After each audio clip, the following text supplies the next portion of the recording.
Happy Sunday, everybody. What's up? How are you? Matt Peralt with you here on the Daily Juice Podcast. We are here on BettingPros.com. We're always being brought to you by BetMGM. More on them here in just 1 second. You can follow me on Twitter at SportsTalkMatt. What a weird Saturday I had. So let me just take a second just to kind of recap what happened on Saturday, because it was unlike any day that I can really remember, because everything that I was betting personally that I did not give out on the podcast was cashing. Knicks in the first half, the under in the Bruins game. I told you about these plays. I talked about them yesterday in the podcast and said, look, these are going to be personal plays of mine. I like it, but normally what happens is the plays I like a lot, those are the plays I give you guys out on the podcast. Those are my favorite plays of the day. My not so favorite plays of the day are the ones that all cashed. My favorite plays of the day were horrific. The podcast was awful yesterday, and I really do apologize. It's just strange because I won $275 or whatever on the Preakness, and I posted all of my tickets. So in fairness, I did tell you that, okay, I got a birdie who came in who told me about the 6-horse, and the 6-horse won, not the Derby, sorry, the Preakness, excuse me, and the 6-horse won the Preakness. And that was just like, hey, knock on the door, Matt. This is a horse. Include it in all your boxes. So I played an exacta box and I played a trifecta box, and I hit them both. And I will cash those tickets tomorrow, and that was beautiful. Okay, so that started my day. I got the bet wrong because we did not have the 6-horse in my pick. My 3, 5, 10. 10 came in second to last. Ooh, not good, but. So, I mean, that little $18 bet didn't come in, but my other bets did, and so I covered, I basically a 4-to-1 return, right? So the parlay hits the night before, plus 600. The best odds I saw anybody cash was a plus 1025 on that parlay. Amazing, right? So I got the parlay right, huge return. I got a 4-to-1 on the Preakness, huge return. Bruins under. I get the first half of the Knicks, and then everything else was wrong. Just everything else was wrong. Just dead wrong. So, like, I was up, way up, and I gave, a good chunk of it back, but I still had a really big winning day on Saturday. But if you trailed the podcast, you didn't, and it was just blah. So, I mean, the Bruins lose. Awful. I didn't do parlays, player props.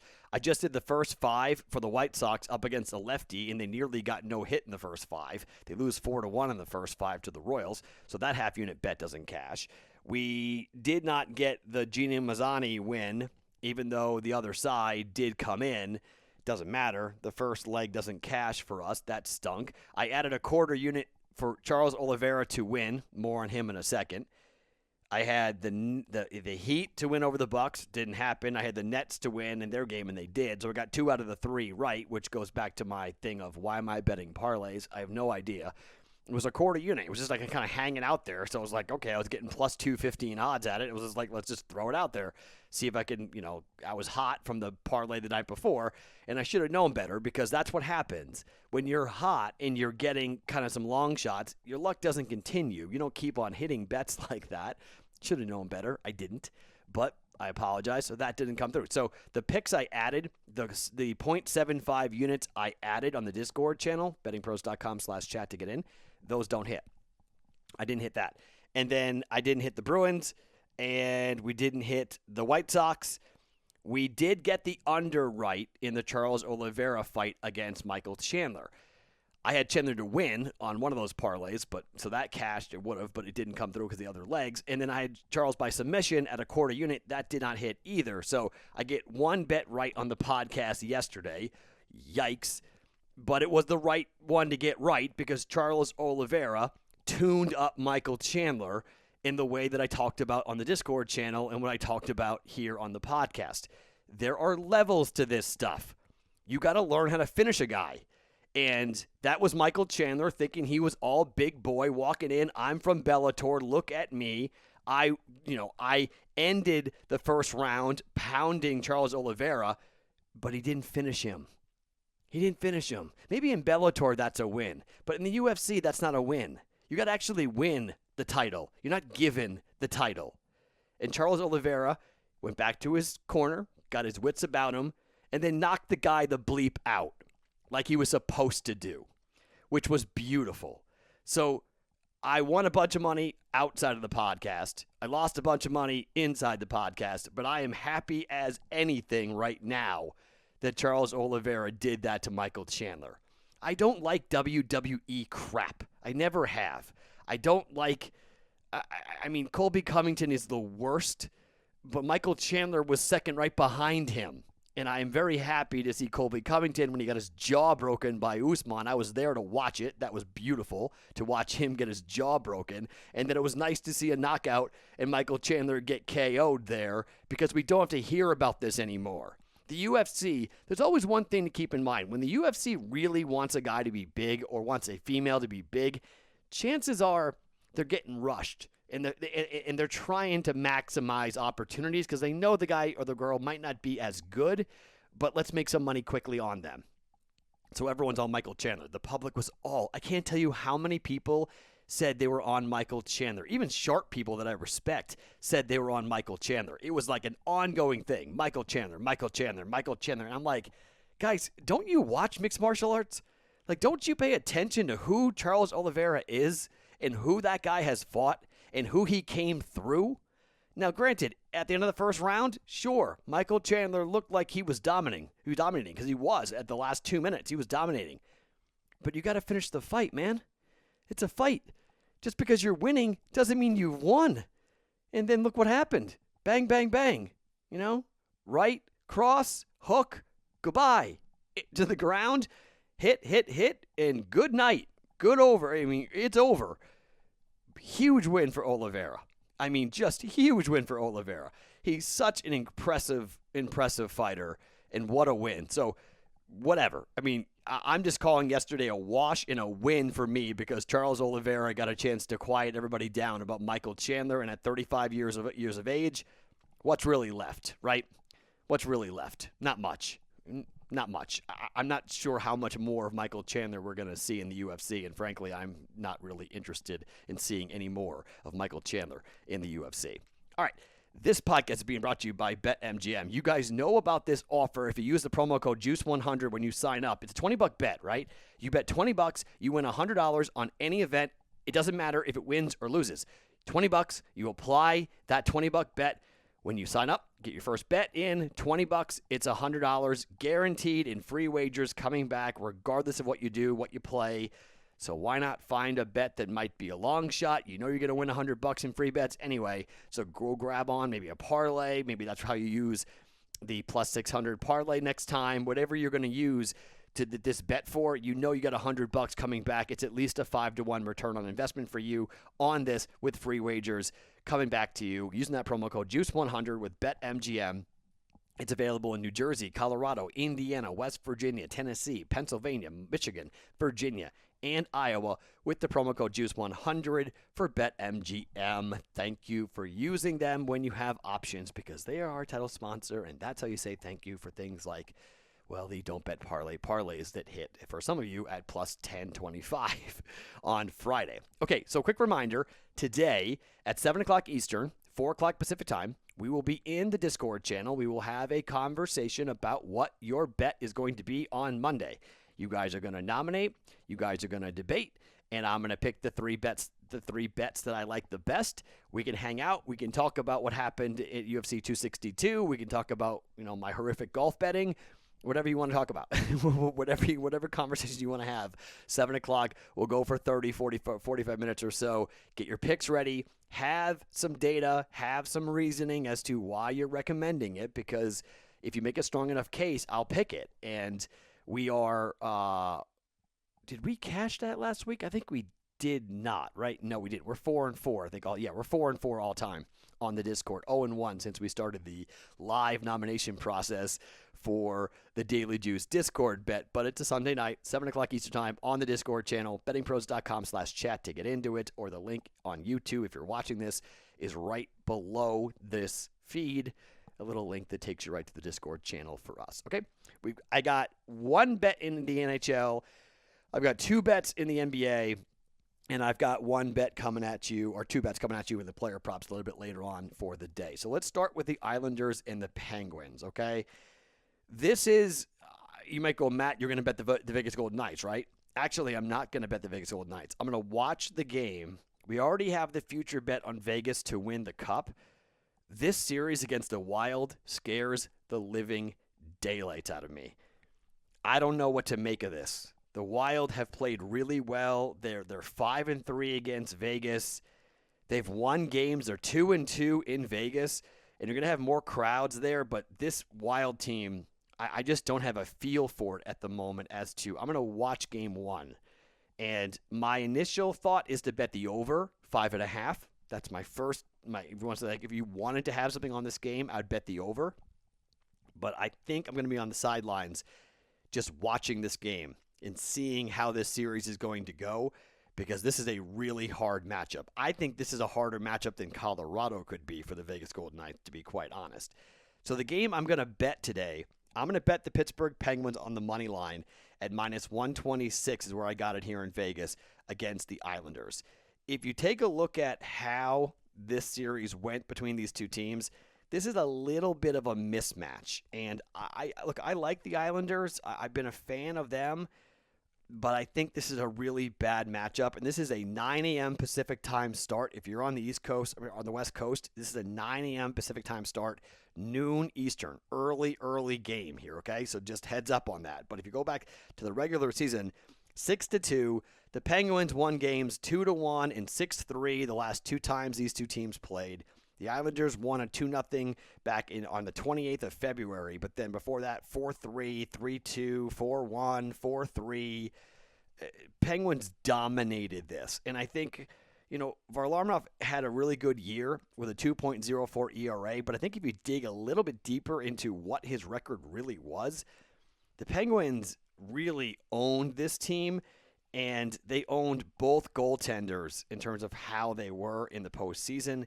Varlamov was 1-5 straight up against the Pens and 2-4 straight up against the Capitals. Those are the best teams in the East, right? I mean, two best teams record-wise in the East. I mean, maybe there's something here. Maybe the under is a good play. I don't really know. I mean, obviously, the Islanders are an incredibly stingy team. But I will say this. If you find a 5, like if the books are going to overreact because it's the Islanders, if you see a 5, 5s are kind of like a 6 to me. If you see a solid number and you could get a 3-2 and a push, bet the over on 3-2, okay? I think there's a shot here for Pittsburgh to win the game like 4-2 in some way. But again, the Islanders play a stingy brand of hockey, and yet I just told you 2 games ago it was 6 goals for the Penguins. 2 games before that, it was 4 goals for the Penguins, 3 goals for the Penguins, 4 goals, 4 goals, 3 goals. I mean, the Penguins did not have trouble scoring on the Islanders this year. They were 22-4-2 at home. Islanders 11-13 and 4 on the road. They were bad on the road. I'm just laying -126 here with the Penguins, half a unit.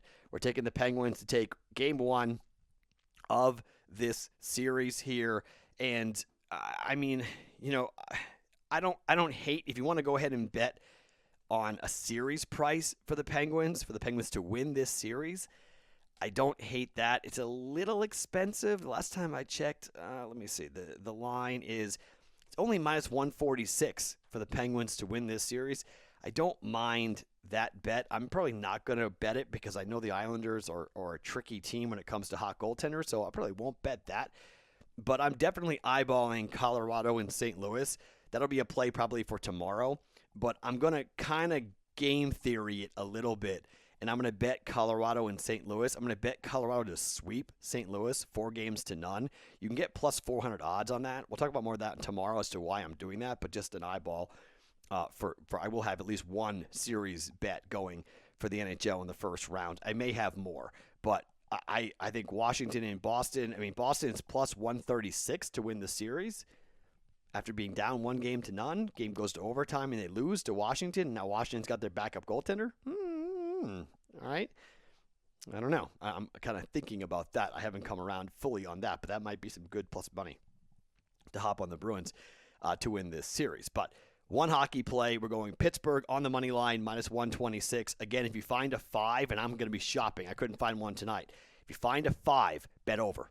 5 on the over for the Islanders and the Penguins. I'll make that official if I can find one. I just can't find one. If you find a 5 out there, tell me what book and tell me where you saw it and where it is, because I want to bet it for Islanders and the Penguins.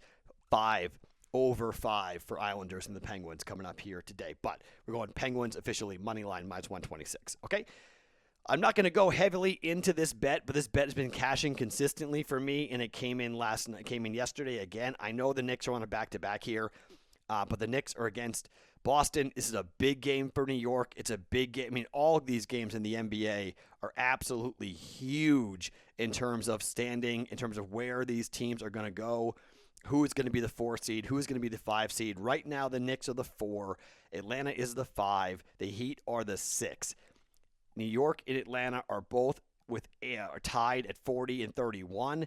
Miami is one game back at 30 and 39 and 32. The schedule today is going to be interesting because you have an early game on ESPN. It's a 1 o'clock Eastern time, 10 a.m. Pacific time for Boston and New York. And then later, Atlanta plays Houston at home at 4 o'clock Pacific time, 7 p.m. Eastern time. Atlanta's going to win that game. Depending on what happens with the Knicks, I may have a play on that Atlanta-Houston game. I may come back on it because if the Knicks win, Atlanta needs to win, and most likely they're going to just destroy. At least in the first half, they will destroy Atlanta. But I can't bet this, but I'm just going to tell you 4.5 Knicks first half bet is going to be one I make officially, okay? It's going to be an official play. A couple reasons why. Boston is done. If you look at Boston in the first half, they are 16th in the NBA power rating in the first half. New York is 8th, but New York is a team that has played so well against the spread in the first half. It's so incredible how well they come out of the gate and how bad Boston comes out of the gate. In the second half, Boston's a totally different team than they are in the first half, and this game is way more important to New York. Boston's going to be, and who knows who Boston's going to play. They know they're in the play-in game. They know this game means absolutely nothing for them. You know, they're 36 and 35, last game of the season. They know they're playing the Charlotte Hornets most likely. It's Hornets or Wizards, and we'll find out who wins that game coming up here. Their games, because that matters. They play each other. So the winner of that game winds up. And I thought about playing that game. I was looking at it hard. I'll probably have something personally going on with that game, but we got to see who is playing, and I'm not really there yet. Washington's at home. They're favored by 5. Nah, I haven't really come around solidly on that game. I may have something on that, but winner of that game gets the 8 seed, and it's been a really impressive run for the Washington Wizards as to how they've climbed up. They've passed the Indiana Pacers, and really you get all 3 teams playing here together. Indiana 33 and 38. Indiana today will play against the Toronto Raptors, who also have punted on this season. So, like, you're looking for teams that need stuff. Indiana needs stuff. Washington needs stuff. Charlotte needs this game. Atlanta needs the game. The Knicks need the game as of right now. Miami, who lost yesterday, which was kind of stunning, to be quite honest. They played Detroit. They need that game. I'm not going back with Miami, but there's a lot of really cool basketball scoreboard watching to be had. So I'm going to bet the Knicks in the first half here because Boston, I think, is just going to wave the white flag. Later, I may come back on with Atlanta in the first half against Houston, although that number is is going to be pretty big in terms of what the first half number. The line at the time of taping is 10 to maybe be 5.5 for Atlanta in the first half, but I'll probably come back with the Hawks in the first half against the Rockets. So officially, though, Knicks first half official play, lay the points, whatever it is, 4.5, 4, somewhere in that range for the Knicks. And then the Warriors are laying 5 against the Memphis Grizzlies. So when you start looking at the numbers for these two teams and how things have gone, look, this is Steph Curry. This is a Golden State team at home. The winner gets the home court. They go to the 8 seed and they play. Well, we'll see who they wind up playing. I mean, as of right now, 41 and 30, the Lakers are the 7 seed, but the Trailblazers could wind up being the 7 seed. So we'll see who the Warriors end up playing if they win this game. But I think they're going to. I'm going to lay the 5 points here. between these two teams. And, I mean, really, I can't see Golden State lose this game. Golden State has been really impressive over the last 5 games, all at home. They've covered them all by 21, 39, or sorry, by 7, by 25.5, by 5, by 10.5, and 2. Okay, they've covered lines of 13.5 being 2-point dogs, 4.5-point dogs, and 1-point favorites. That's when they rested everybody in their last game. That's how we hit the parlay, because they came from behind and won that game by 3, ultimately covering that 1, 2, or 3-point line, depending on what you got. I had 6.5, and I lost that, but the closing line is what we're talking about here, and they covered the closing line. On the other side, Memphis hasn't covered in their last 2 games. They were 8.5-point favorites against Sacramento, 3.5-point favorites also against Sacramento. They won by 6 and 1. They were resting a lot of players. I understand that, but I think this is Steve Kerr at home. I think the bench has played really well. The guards have played well. Jordan Poole played really well in his last game. I think this is a really interesting matchup because I think both teams are going to play their guts out. It's a playoff game, but I think you're going to see Andrew Wiggins, Draymond Green, and Steph Curry, after resting the last game, all come out and just play barn burner basketball to get a victory here and to cover the 5-point line. I think Steph could have one of those epic shooting days, and after having some rest, I mean, just kind of like look out. On the road, the last time these teams played, and granted, at home, the Warriors are a different team, but they split a home-and-home with Memphis last time they played on March 19th and 20th. They won by 13 and lost by 8. So, we'll see who winds up winning this one in this game. I'm super interested. I'll be glued to my TV set. I can't wait to watch it. I'm going to lay the 5 points here with the Warriors, though. Warriors -5. Okay? Again, I don't know about Vegas. I don't know about that game. Atlanta in the first half, depending on what happens with the Knicks, that's a game I'm going to be eyeballing. So, in the Discord channel, hang out for sure, be around. I may be adding some stuff as we roll. But officially, it's Penguins on the money line, -126. Knicks in the first half, laying the points, and Warriors -5 at home, taking on the Memphis Grizzlies today. Early games. That game for Memphis and Golden State is a 3:30 start time, right, on the West Coast. That is let me double check on that. Yeah. Okay. It's a 12:30 start time. It's 12:30 Pacific, 3:30 Eastern time start for that one. Boston and New York is 10 a.m. Pacific, 1 p.m. Eastern, and that Penguins game is bright and early, 9 a.m. Eastern time. 9 a.m. Pacific time, 12 noon Eastern for Penguins and the New York Islanders. Following after that, it's Vegas at noon, hosting the Minnesota Wild. So big day of sports, big day of watching sports, great day to be on the couch, great day to be scoreboard watching, great day to be betting a bunch of games for us here. So again, Pens, money line, Knicks first half, Warriors -5, player props to come in the Discord channel, bettingpros.com/chat. My name is Matt Peralt. You can follow me on Twitter @SportsTalkMatt. Every morning, it's the Daily Juice Podcast brought to you by BetMGM.